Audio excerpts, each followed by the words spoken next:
What up, guys? New as Brown Boy Chronicles, getting right into it. TV section, Fire Force Season 3, Episode 23. Oh my god. I'm trying to see, like, the light at the other side, at the end of the tunnel. I am so fucked up right now. They really slit Obi's throat? A man who is literally the light of the world? And Haumea, with all her righteousness, is going to pretend that that was scripted? That was supposed to happen? Are you fucking serious?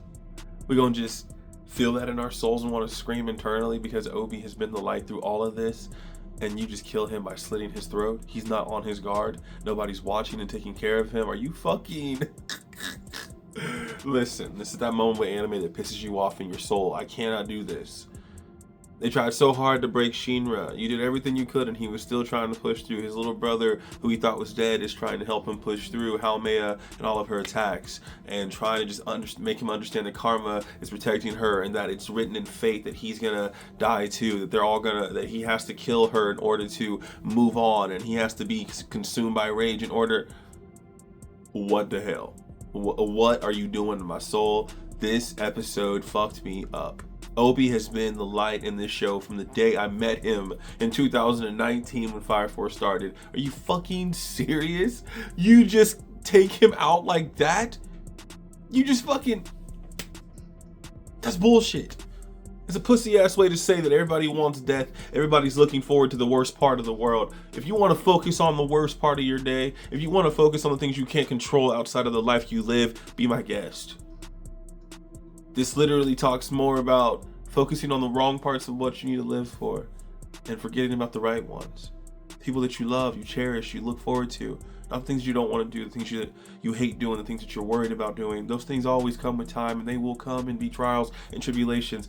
This is supposed to be you choosing your life, but Haumea wants us to believe everybody's chosen death no matter what. Hitting us with the, well, what about in their unconscious?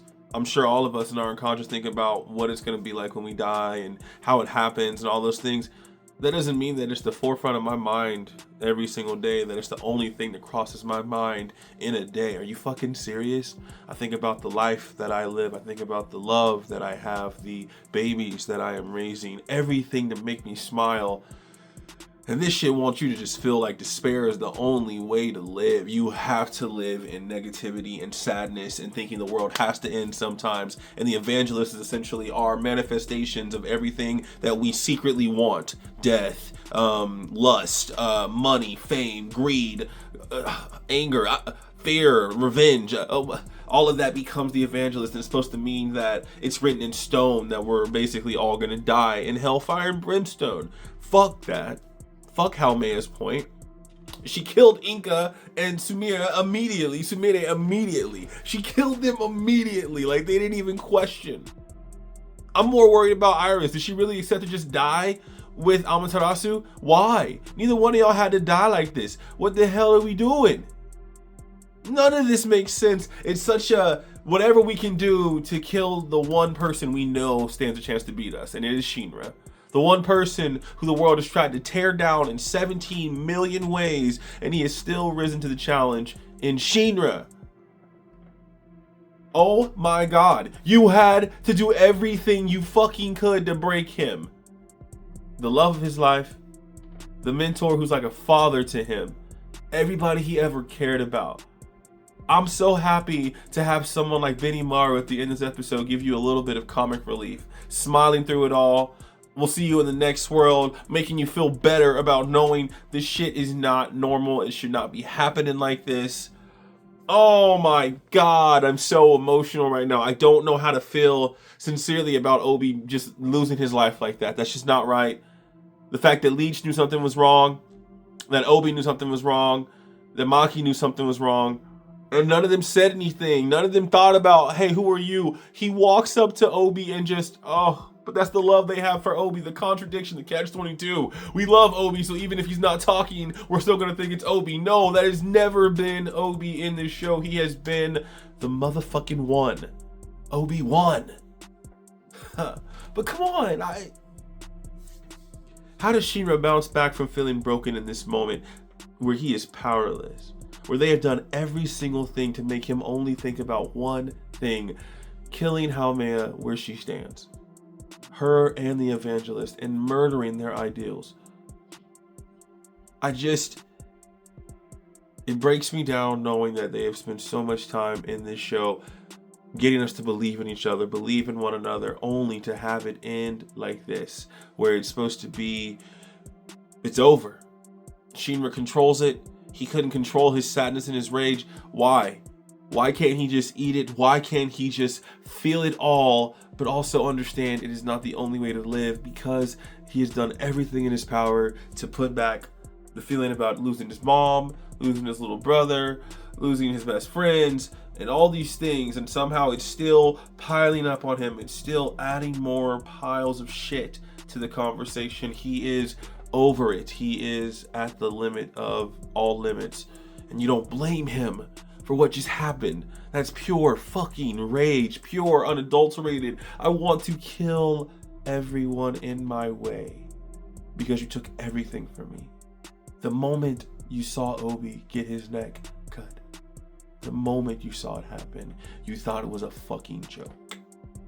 If you're me, I don't give a fuck about reading the manga, and I'm so sad that I never saw this coming. My friends give me spoilers all the time. Tell me Obi dies like this, please. Like, why did none of my friends tell me this as a manga spoiler?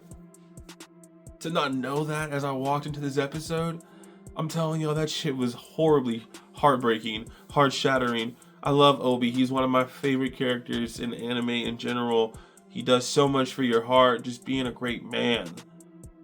Through all of it, knowing they cannot save or stop everything, but choosing to push through. God damn it, Obi is such a good man in the right of anime, and I'm so fucking broken that he really just died like that. What the fuck? Whole world just went up in flames, and I'm gonna see how this next episode goes, and it's called Answer. I'm pretty sure it's gonna be the last episode of Fire Force, and it's definitely going to be dragged out the same way this one was, with your heart just being broken the more you kept seeing things go worse and worse, and all you felt was Haumea's horrible smile being more because she was forced into a role as a little girl to take on everybody's pain, frustrations, all of their negative energy, all of their hidden desires, and eat them and understand them.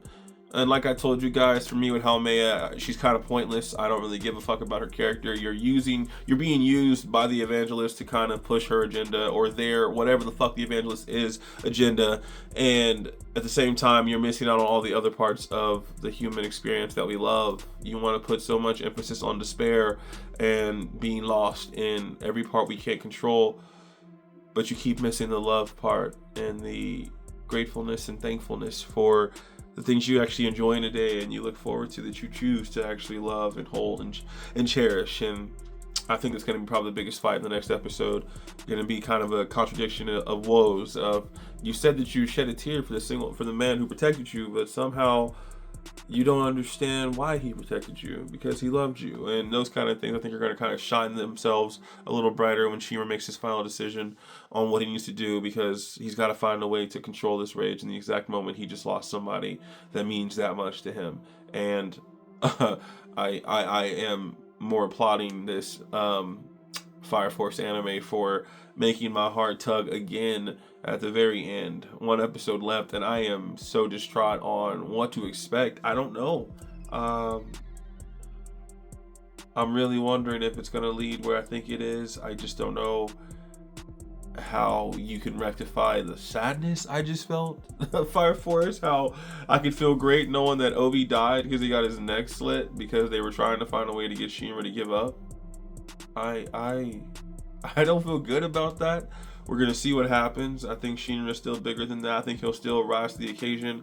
Still happy at the end that we see my boy Arthur floating in space. Half a fucking body. Floating in space. And Excalibur comes and finds him. His holy sword. And he grips that motherfucker. That's a little bit of solace of, give him the final push to help him go where he needs to go to get this shit done right, please. Because my heart cannot take any more brokenness. Inka screaming when she gets lit on fire, but Sumire saying thank you so much, finally. like knowing she wanted it to go that way. Like, what the fuck? This shit was crazy. I was sad.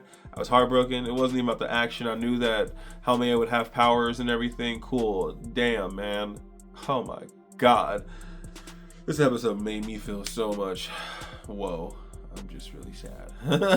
Like, I'm trying to be okay because Obi is such a cool guy and such a good character. He did so much to push the agenda of believing and hope forward that it just sucks in a moment like that. It had to happen. But anime wants to tug on you like this to keep you back, to keep you going, to keep you stuck a little more than you want to be stuck. So here we are, hoping that next episode gives me closure because damn, I need it.